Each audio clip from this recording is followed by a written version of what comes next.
What's up, everybody? Just give me 1 sec as I'm trying to get my IG to go live, and it doesn't seem to be working. Oh no, what a horrible day. Let's try this one more time.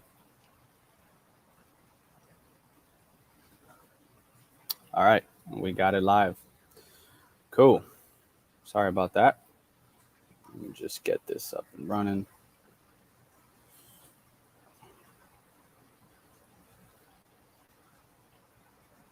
All right, it should be good.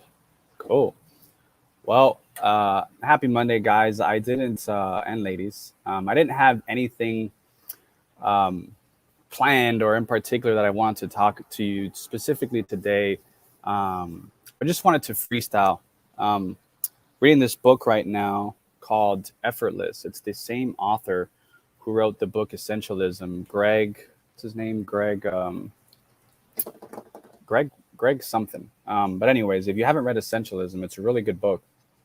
And I was reading Effortless today, and it has some really good questions and challenges some preconceived notions, right? As to really are the essential things, the things that really matter, should they be hard and should they require an enormous amount of effort? What's up, Kev? So it's a really good question because it forces you to rethink certain things and and to reframe certain things to see if you can make success like what effortless, right? And I'm a big fan of that. I'm a big fan of doing less with more. And I'm a big fan of just finding that zone when you're in where things are just easy. I'm of the same mindset. I don't think life should be very difficult. Um, there's this Zen proverb that I've always stayed with me since a kid. Um, and in my spiritual path, we talk a lot about the effortless effort, right? Or the law of least effort, which is basically, a law where you don't apply any conscious will. It's just a very natural, easy thing. And if you look at nature and you study animals, um, everything in nature uses this law. There's no um, I haven't really found any anomalies. For the most part, we do what will come the easiest in the most direct form, right? And humans tend to overcomplicate things and overthink things and make things difficult. So this is a really good book to help you keep thinking about that. And for me, one of the things I found is like sometimes when I'm wanting to do like Facebook lives or just talk about specific health topics, I tend to sometimes overthink it and I want to really dive deep into the science and I really want to make sure I have a thorough outline of things I want to talk about. I'm like, you know what? I'm going to make this easy, man. I'm just going to hop on and I'm just going to talk about stuff. And whatever comes out of my mind or out of my mouth will be what it will be. So that's a great book, by the way, if you want to look it up, Effortless and Essentialism. I would read both. He's a great author, and they're really, really great books to help you just improve your life from business to any other facet or whatnot. Um, so, what else has happened lately? Well, recently, this was pretty fascinating. So, I left the Biohacking Conference last weekend in Orlando, and I decided to embark on a 5 day water fast. I don't even know if I decided per se, but I was there and I was inspired. And I've always known the benefits of fasting. I teach everyone that's in my health coaching group about fasting and using it in your life, right? Whether it's intermittently, whether it's just eating a meal a day, and typically there's a progression. Like a lot of people, when I talk about doing these long day water fasts, they get really freaked out because they think it's so intense. It's not very intense if you work your way up to it, right? It's like if you've never gone to the gym or you haven't been to the gym in years, and someone just tells you like you need a bench press, 300-pound barbell, and max out. That's going to be overwhelming, right? But if you've been doing 200 for a while, you might be ready for that challenge, right? It's the same thing with fasting. You just don't go right into it and do some crazy long fast like that, right? There's a natural progression, and the natural progression typically starts with keto, right? You first need to make sure that your body's fat adapted and that your cells actually know how to use fat for energy, and they can actually take the fat and metabolize it and create short chain fatty acids, which will give you fuel. And it's actually, if you've never been in keto, It's a pretty cool state to be in because your brain actually functions differently on keto. And there's this thing called the electron transport chain, which is the process by which your body actually creates ATP, which is cellular energy. And in keto, you actually create, don't quote me on this precise number because I don't have it in front of me, but let's just say it's a significant amount more ATP your cells are creating in a ketogenic state versus in a regular sugar burning state, which 90% of Americans are just used to creating energy from a sugar burning state. Now, is keto the end all be all? Absolutely not.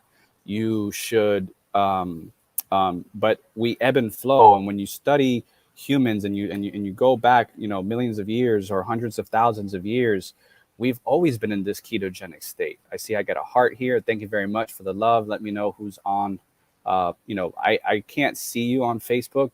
So if you want to put your comments in, I greatly appreciate it. So I know who's watching. Anyway, if you study hunter-gatherers, which is one of my favorite and most fascinating studies, is I love to understand what did humans do that helped them to thrive, right? I don't believe humans today are thriving for the very most part. And the reason why is because chronic disease is skyrocketing. Autoimmune diseases are skyrocketing. It is just, I think right now the rate is 50% of humans have a chronic disease.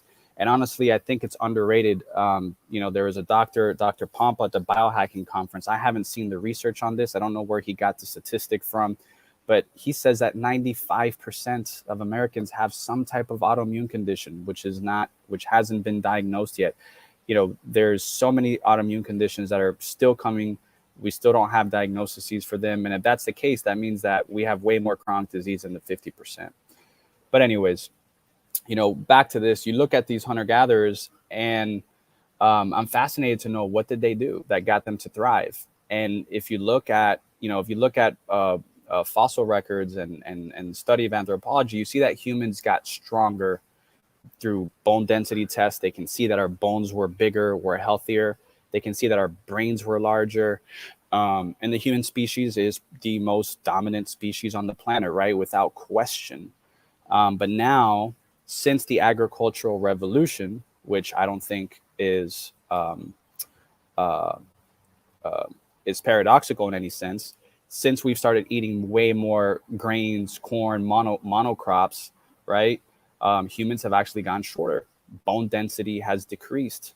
Our brains have actually gotten smaller. So, I'm fascinated by this question as to what should we be eating and what should we be doing, right? Like, why isn't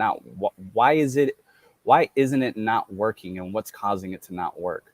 I think food plays a huge equation into that.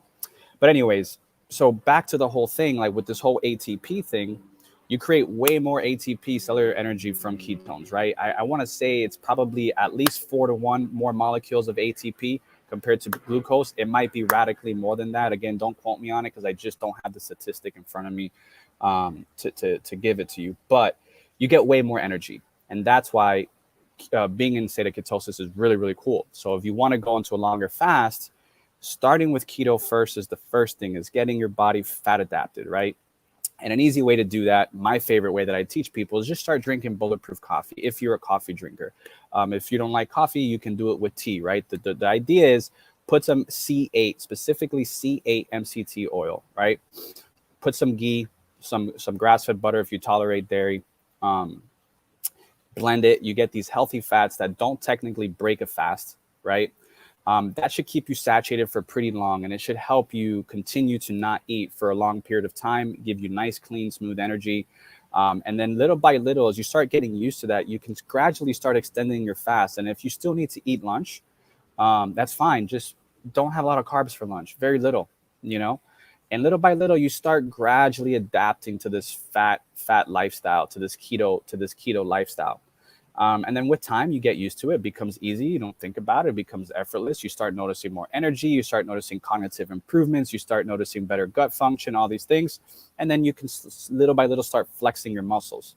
Now, the key with this also, though, is you don't always want to be in a ketogenic state, even though keto is wonderful. That's what I was telling you. Like hunter-gatherers constantly were adapting, right? When there was food, trust me, They weren't saying we're not going to eat because we're fasting today. Bullshit. They would take down food and they would eat like champs, right? But there were times, not to any control that they, not to any fault of their own, where there was scarcity and they couldn't get access to food. So when that happened, what did they do? Well, they fasted, right? And so at a cellular level, we are designed and we are hardwired for this. So this is why you want to do this. So anyways, back into the fasting thing. What I found really, really fascinating about this I did, so I came off a 6-day water fast, and then we did a 3K Spartan race on Saturday, which the Spartan race was great. I had a great time, although my knees are incredibly sore. I use just like these regular minimalist shoes that I go out and play with outside. But I don't think they're good for running long distances like that. I don't think they provide enough support. And for whatever reason, my joints were just killing me these past couple of days. But anyways, 6-day water fast, what I learned from it was incredible. I didn't mean to do it on purpose, but I was inspired from the event. And I said, you know what, I'm going to water fast today. My gut's been acting up lately. So let's see how this goes. And the longest I've ever done was 3 days. So after the 3 days, after this fast, I decided to try it, give it a shot. And I didn't really have any expectations of it. I said, hey, let's see how long I can go. And we'll play it day by day. We'll see how it goes. Day 1 was great. Day 2 was fine. No issues. Day 3 was a little bit challenging for me. My team was laughing at me because typically when I have our quarterly meetings, our one-on-one meetings that we have, our daily huddles, I tend to always be like this, like shirtless. This is just my natural environment. This is how I am. Not trying to be like anybody. This is just me. And I had a sweater on that day in South Florida. So my team was like, what the hell is going on? Like, we never see you with anywhere near this much clothing, let alone a whole entire sweater. Well, when you're fasting like that, for some reason, you do tend to get cold, which is interesting. And it's actually a good sign that, the fast is working. So anyways, day 3 was probably hard to get through. Day 4 had its ups and downs. There were some moments where I felt really, really good. And then there was other moments where I didn't feel as good. Started getting like back pain in my joints and in my back and stuff. Day 5 was great. I had no issues on day 5. Day 5, I was actually feeling really good. And on day 5, I ended up breaking the fast at night. Which I don't think I did right because I had massive diarrhea after I broke the fast. We had some meat broth, which was great. But then we had some meat, that was slow cooked for 24 hours, which was great. Some short ribs that we got from White Oak Pastures. And then we had some egg yolks and a little bit of berries. But anyways, then Saturday was the Spartan race, the 3K Spartan race, which from a fitness standpoint, I thought I did really, really well on it. I was happy to know that I was resilient enough to get through that, especially after such a long fast. But what I found interesting from this fast, what I learned from it is that on this fast, you basically stop everything. And there's this was honestly like a very interesting spiritual experience, which I wasn't even doing it for that reason. But I can tell that from this experience, this spiritual experience, one of the things that I got from it was just that going without teaches you a lot about you. And it teaches you a lot about, just how do things really, really affect you, right? And it kind of helps you test a lot of assumptions that you might have of certain things, right? So when you're just drinking water, mind you, this is coming from a guy that probably takes anywhere from 50 to 80 pills a day, right? All different supplements. I love to just constantly test stuff out and experiment on my body and explore. And I'm a biohacker. It's what I do, right? And I like to learn about this stuff, and I like to use my body as a lab experiment. So, and also I'm a coffee drinker, right? I like to drink my coffee in the morning. So no coffee, no supplements, nothing, just water and salt, electrolytes to keep me hydrated. And what I noticed was once I started eating again, it was quite interesting to see, actually now I'm actually continuing to not take very many supplements. Will I continue more supplements in the future? Probably. But I'm going to be way more intentional with what I put in. But right now, I'm not doing any supplements because I'm just going without. It's really cool to think that sometimes you think you need these things, right? Sometimes you can start taking things and all of a sudden, things that you think may enhance performance and may make you better, um, sometimes they become crutches, right? And sometimes these things that you're taking for enhancements of performance, um, that are going to make you better, they actually do make you better. But there's a certain point where after you've taken them for, say, a month or 2 months or 3 months or whatever it is, you stop getting that same feeling. It's like coffee, right? Like the first time, I don't know if you've ever had the experience, if you're a coffee drinker, the first time you drank coffee, your brain probably just lit up, right? And you're like, what is this? Like, I want to do this every day. But at a certain point in time, it becomes like your norm again. It's like a baseline, and your body adapts to this chemical that you're putting in, and it no longer has the same effect. And so, when you go on this fast, you kind of reset everything. Um, and then you kind of take a step back, because not only that, it also affects everything. Like on this fast, you may feel tired, so you may have to slow down a little bit. You may have to push a couple priorities to the side. You may have to delay some work, and you focus more on yourself, right? And then your body has all this extra energy that it's now like, well, it's not using any energy on eating.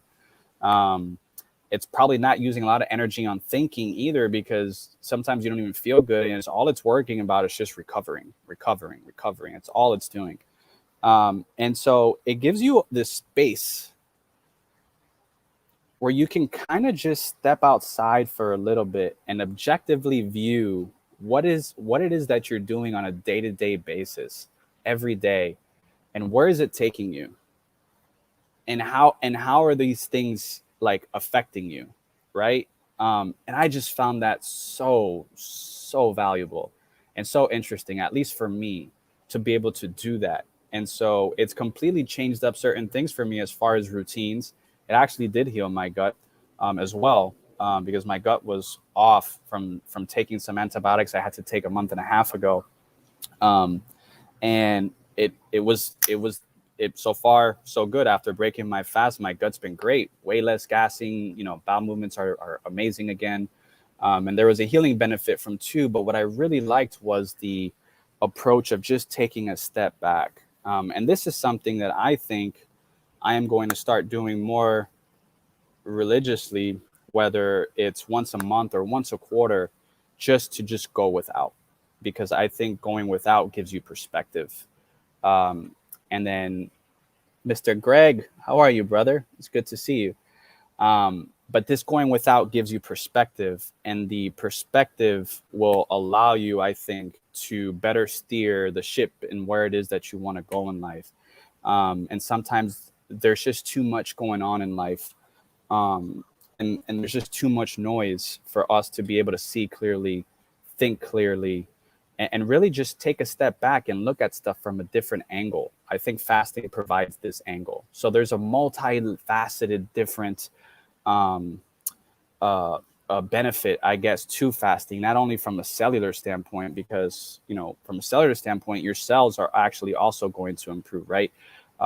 There are some pretty cool studies on how if you can do a 7-day fast once a year, I think your chances of getting cancer, um, you know, uh, it's basically 95%. Like, you eliminate 95% of the risk of getting cancer from doing like a 7-day water fast, right? And it's why, because one of the things that drives cancer is senescent cells, right? These cells that just kind of get funky. They're not really doing what they're supposed to, but they're not dying. They're not getting the signal to die, so that way they can be recycled and used, for new building blocks to create new, better, stronger, more resilient cells. Um, and so fasting will do that. Fasting will let your body's natural immune system and powerhouse just go ahead and reset that, right? But then, paradoxically, it's resetting a whole bunch of other things in your life as well. So, um, yeah, wanted to talk about that. Wanted to share that. I think, in my biohacking group, I do want to, go through a program with some of the guys to encourage them to do some of these longer fasts, because of how beneficial I think it is, from so many standpoints. But yeah, lately I've been reading a lot about the microbiome and, how to heal the microbiome. And a lot of that also, comes into with fasting. But yeah, kind of freestyling today from the dome. That's what I really want to talk about. So yeah, if you've been on this and you're listening and you got questions, feel free to put them on. I'd be more than happy to talk about some stuff, whether it's fasting or that book I've been reading, Effortless, or healing your gut or anything else. Mr. Greg, I don't know if you're still there. Kev Orso, what's the name of the book again? Dude, the name of the book is called The Superhuman Lifestyle: 5 Hacks to, um, I don't even remember, 5 Hacks to Reverse Aging and Kick More Ass. That is the name of the book. As a matter of fact, thank you for reminding me because I would have forgot. If you guys are interested in getting a copy of the new ebook, you can click that Google form right there. And that Google form will put your name and email in. So once the book's ready, it will be done. Right now, the book is pretty much written. It's going through some last stages of editing, and we're getting all the back end systems in place, the sites, the funnels, and all that stuff.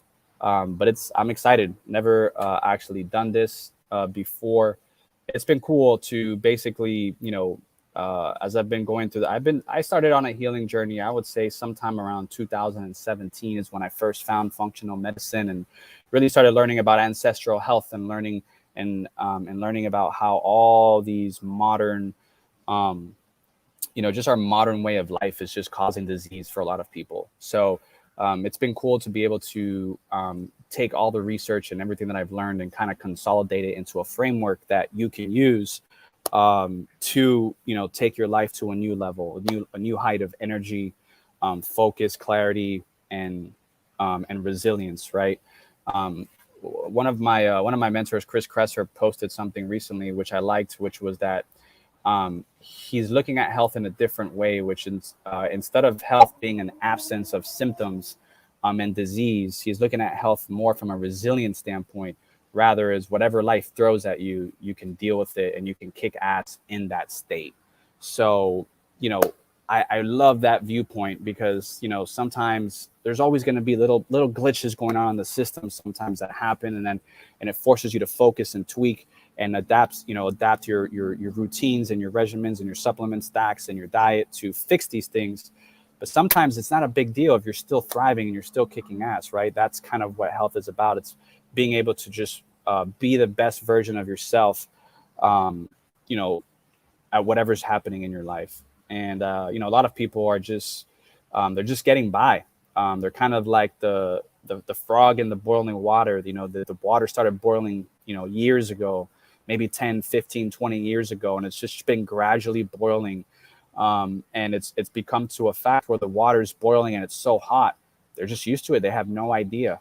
And so one of the purposes of the book is to help people just jump out of the water. And by the way, fasting does this, guys. Fasting will help you jump out of that boiling water and allow the water to cool again.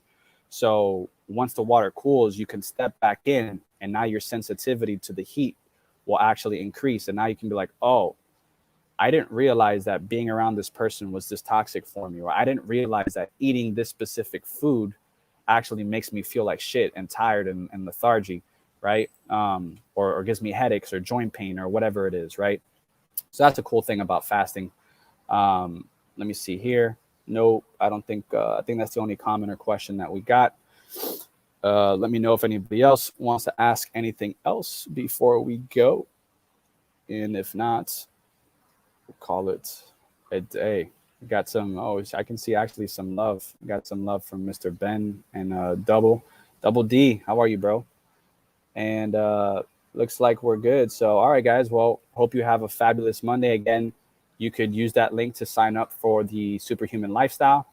Can't wait till it comes out. We'll see. I'm hoping next month, but we'll see. We'll see how it goes. I don't want to put any hard dates, but definitely for sure before the end of this year. So stay tuned. I'm super excited, and have a great day. All right, take care. Bye-bye.